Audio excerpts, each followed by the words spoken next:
જેલની એ અંધારી કોટડીમાં લોખંડના સળિયા પાછળ આજે એક લાચાર પિતા ઊભો હતો. હવામાં એક વિચિત્ર ગમગીની હતી. જેલના સંતરીના બૂટનો અવાજ શાંત કોરિડોરમાં ગુંજી રહ્યો હતો. ટપ ટપ ટપ, જે કહી રહ્યો હતો કે હવે સમય બહુ ઓછો છે. રામલાલ નામના આ નિર્દોષ માણસને એવા ગુનામાં ફાંસીની સજા સંભળાવવામાં આવી હતી જે તેણે ક્યારેય કર્યો જ નહોતો. તે માત્ર એક ગરીબ મજૂર હતો જે નસીબના ખરાબ ખેલમાં ફસાઈ ગયો હતો. પણ આજે તે પોતાની ચિંતા નહોતો કરતો. એની નજર તો જેલના એ દરવાજા ઉપર ટકેલી હતી જ્યાંથી તેની 7 વર્ષની દીકરી ચિંકી તેને છેલ્લીવાર મળવા આવવાની હતી. બાપુ, એક નાનકડો મીઠો અવાજ ગૂંજ્યો. રામલાલે જોયું તો સામે એની દીકરી ચિંકી ઊભી હતી. એના વિખરાયેલા વાળ, આંખોમાં છલકાતા આંસુ અને હાથમાં એક નાનકડું ગુલાબનું ફૂલ. તે દોડીને સળિયા પાસે આવી અને પિતાનો હાથ પકડી લીધો.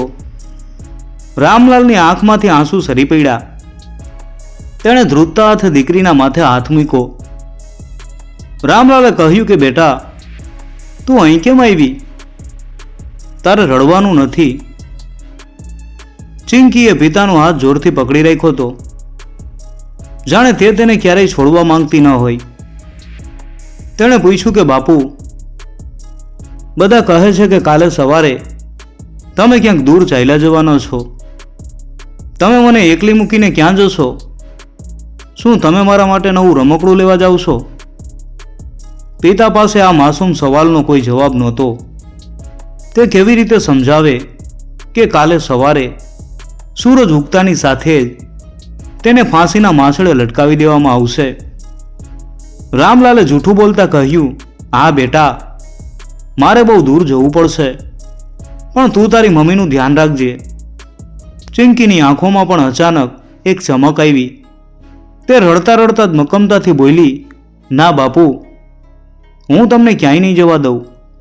મેં કાલે રાત્રે સપનામાં જોયું હતું કે ભગવાન તમારી સાથે છે. તમે નિર્દોષ છો ને, તો પછી ભગવાન તમને સજા કેવી રીતે આપી શકે? જેલના સંત્રીએ બૂમ પાડી કે સમય પૂરો થયો, ચાલો હવે બહાર નીકળો. ચિંકીને પિતાથી દૂર ખેંચવામાં આવી. એ રડતી રહી, બૂમો પાડતી રહી, પણ લોખંડના એ દરવાજા બંધ થઈ ગયા. પિતા અને પુત્રી વચ્ચે હવે માત્ર પથ્થરની દિવાલો હતી. પણ બહાર નીકળતા પહેલા ચિંકીએ મનોમન એક સંકલ્પ કર્યો. એની માસૂમ નજરે જોયું કે જેલની બહાર એક મોટું પોસ્ટર લાગેલું હતું જેમાં ન્યાયાધીશનો ફોટો હતો. તેણે મનમાં નક્કી કર્યું, ભલે દુનિયા આખી કહેતી હોય કે મારા બાપુ ગુનેગાર છે, પણ હું તેમને બચાવીને જ રહીશ. ભલે મારે આખી રાત દોડવું પડે, પણ હું કાલે સૂરજ ઉગતા પહેલા બાપુને પાછા ઘરે લઈ જઈશ. રાત પડી ગઈ હતી. આકાશમાં કાળા વાદળો ઘેરાયા હતા. જેલની બહાર નીકળતી વખતે ચિંકીના પગ ધ્રુજતા હતા, પણ એનું હૃદય મક્કમ હતું. આકાશમાં વીજળીના કડાકા થઈ રહ્યા હતા અને વરસાદના ટીપા એના ગાલ ઉપર પડતા આંસુઓમાં ભળી રહ્યા હતા. ચિંકીએ જોયું કે એની મા પાસે બેસવા સિવાય કોઈ રસ્તો નહોતો, પણ ચિંકીએ હાર માનવાની ના પાડી દીધી.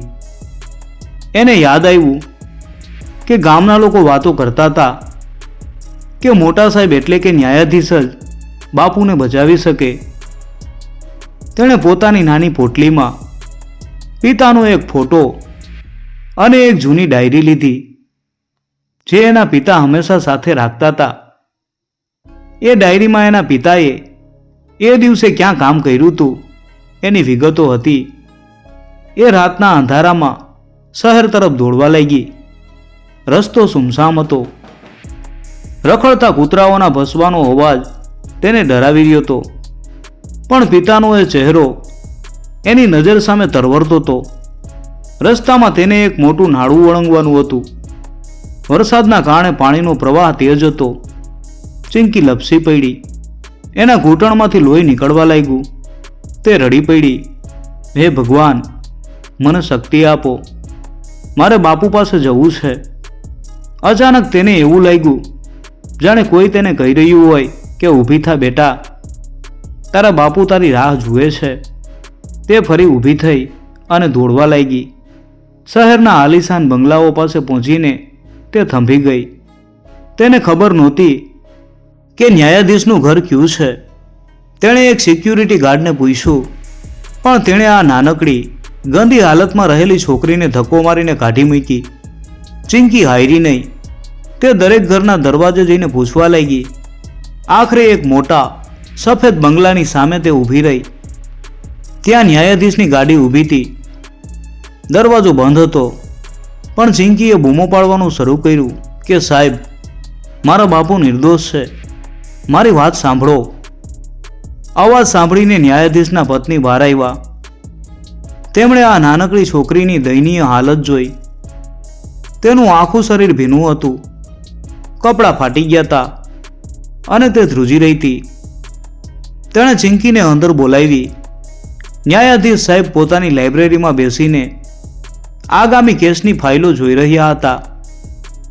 ચિંકી દોડીને તેમના પગમાં પડી ગઈ કે સાહેબ, મારા બાપુને ફાંસી ન આપો. તેઓ ચોર નથી, તેઓ તો ભગવાન જેવા છે. આ જુઓ તેમની ડાયરી. તે દિવસે તો તેઓ બીજે ક્યાંક કામ કરતા હતા.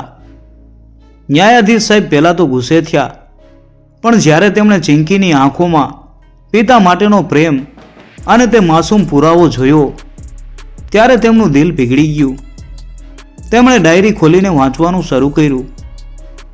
જેમ જેમ તેઓ પાના પલટતા ગયા, તેમની આંખો પોળી થતી ગઈ. બહાર હજુ પણ અંધારું હતું અને વરસાદે હવે રૌદ્ર સ્વરૂપ ધારણ કર્યું હતું. ન્યાયાધીશ સાહેબની આંખોમાં પેલી ડાયરી વાંચતા જ એક ચમક અને સાથે ફાળ પડી. ડાયરીમાં સ્પષ્ટ લખ્યું હતું કે જે સમયે ગામમાં પેલી ઘટના બની, ત્યારે રામલાલ તેનાથી 50 કિલોમીટર દૂર એક જમીનદારના ગોડાઉનમાં મજૂરી કરતો હતો. ત્યાંના મુકાદમની સહી પણ એ ડાયરીમાં હતી. ન્યાયાધીશને પોતાની જ કલમે લખાયેલા એ ફાંસીના હુકમ ઉપર અફસોસ થવા લાગ્યો. બેટા, તે આ ડાયરી પહેલાં કેમ ન આપી? ન્યાયાધીશે ચિંકીના માથે હાથ મૂકતા પૂછ્યું.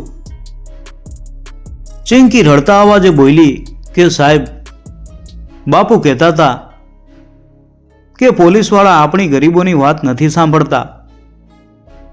વકીલ સાહેબે પણ કહ્યું હતું કે કાગળ વગર કાંઈ નહીં થાય.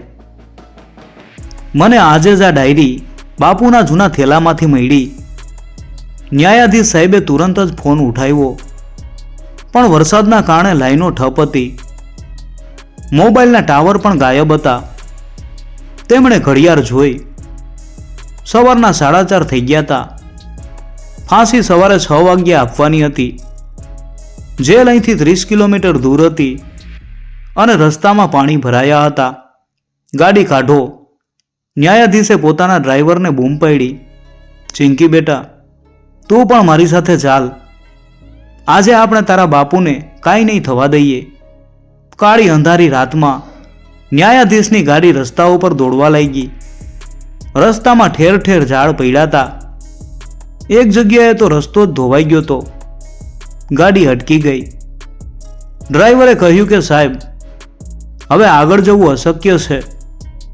ચિંકી ગાડીમાંથી બહાર કૂદી પડી કે સાહેબ, રસ્તો અહીંથી નથી, પણ ખેતરોની વચ્ચેથી એક નાની પગદંડી જેલ તરફ જાય છે. હું રસ્તો બતાવીશ. ન્યાયાધીશે પણ હિંમત ન હારી. તેઓ પોતાના મોંઘા સૂટબૂટની પરવા કર્યા વગર કાદવમાં ઉતરી પડ્યા. એક હાથમાં ફાઇલ અને બીજા હાથમાં ચિંકીનો નાનકડો હાથ પકડીને તેઓ દોડવા લાગ્યા. ચિંકીના પગમાં કાંટા વાગતા હતા, પથ્થર વાગતા હતા, પણ તેને તો માત્ર પિતાનો એ ચહેરો દેખાતો હતો. ન્યાયાધીશ સાહેબ હાંફી રહ્યા હતા, પણ આ 7 વર્ષની બાળકીની હિંમત જોઈને તેમને પણ જોમ ચડ્યું. દૂરથી જેલનો ઊંચો મિનારો દેખાવા લાગ્યો હતો. આકાશમાં થોડો ઉજાસ દેખાવા લાગ્યો હતો. જેલના દરવાજે પહોંચતા પહોંચતા 6:45 થઈ ગયા હતા. માત્ર 15 મિનિટ બાકી હતી. જેલના દરવાજે સંત્રીઓએ તેમને રોક્યા. અત્યારે અંદર જવાની મનાઈ છે. ફાંસીની તૈયારીઓ થઈ રહી છે. ન્યાયાધીશે ગર્જના કરી હું આ શહેરનો ન્યાયાધીશ છું. મારે જેલરને અત્યારે જ મળવું છે. ફાંસી રોકવી પડશે. નિર્દોષને સજા થઈ રહી છે. સંત્રીઓ ગભરાઈ ગયા અને અંદર સંદેશો મોકલ્યો. જેલની અંદરનું વાતાવરણ અત્યંત ભારે હતું. રામલાલને ફાંસીના માંચડા તરફ લઈ જવામાં આવી રહ્યો હતો. એના હાથ પાછળ બાંધેલા હતા અને ચહેરા ઉપર એક અજીબ શાંતિ હતી.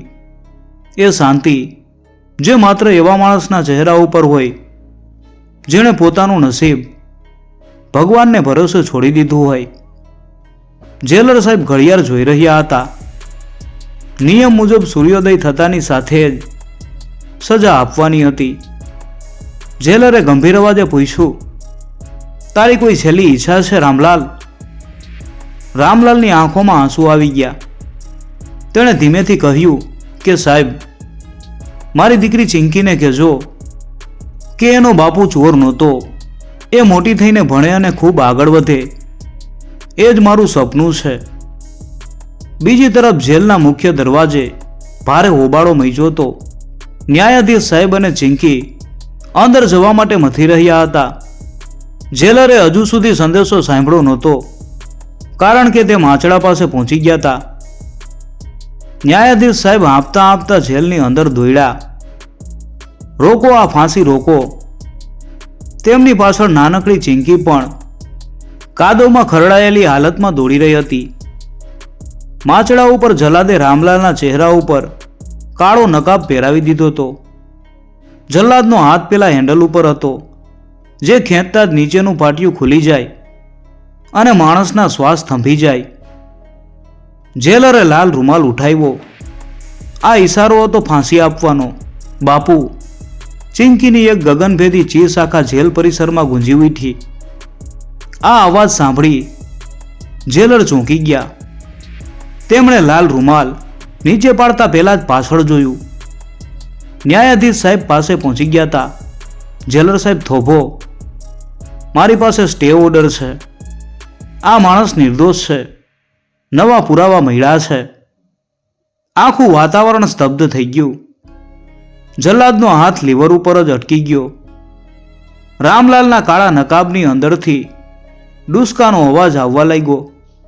એને લાગ્યું કે કદાચ તે સપનું જોઈ રહ્યો છે. ન્યાયાધીશે તરત જ ડાયરી અને જરૂરી કાગળો જેલરને બતાવ્યા. જેલરે બારીકાઈથી બધું જોયું અને લાંબો શ્વાસ લીધો.